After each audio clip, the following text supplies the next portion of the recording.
How did you feel about Kaitlin?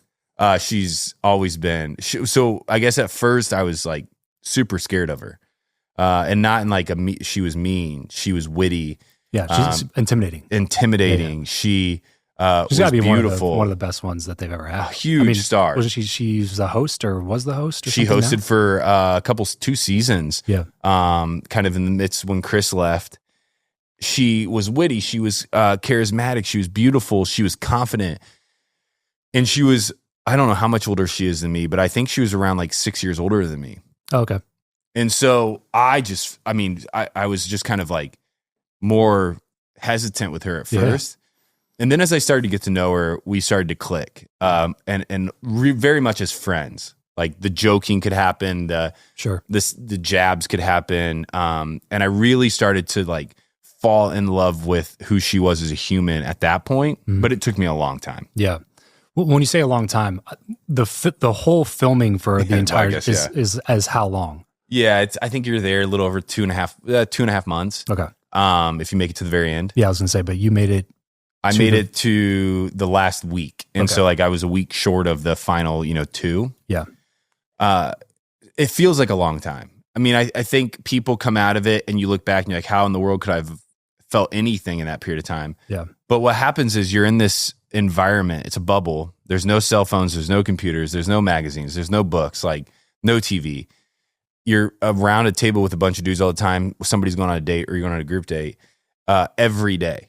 And so you get I feel like you get a lot more quality time than what it feels like you would get when you just say, yeah, we're only there 2.5 months. People are like, that's insane. Yeah. It's very uninterrupted, very intentional time. And the other side of that is you're asking questions, not like, hey, how was your day? Right. It's like, tell me about your life story. What are your biggest fears? What are your biggest pains? Right. So you kind of get over it. Yeah, I was going to say, because, before I started talking to a few people that have been on the show, mm-hmm. my perception was always like, there's got to be so much of this it's just fake. It's exaggerated. It's dramatic. And I'm certain some of that obviously goes on, but they've also been doing this for like 30 seasons, so those producers know how to psychologically engineer a room to accelerate a relationship much faster than it would actually happen organically in real life, right? It is a show where I was never told what to say, but it is very manipulated, right?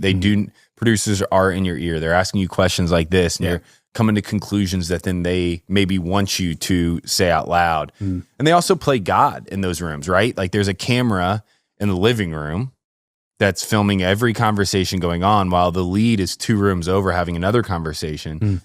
And they know that at the right moment, if they send the lead into that room, it's going to get really awkward very quickly, or there's going to be a fight going on, or she's going to hear something that maybe, they want her to hear that she doesn't want to hear. And so they can very much kind of move people around. Yeah. And that's how they get to drama. Sure. That's how they get those moments that we watch that we're like, there's no way that happened. And I would sit there sometimes on the couch and be like, nobody's going to believe this is actually happening. Like I have a front row seat at like, how is this? I don't even know how this is happening. How are these people fighting right now? Yeah.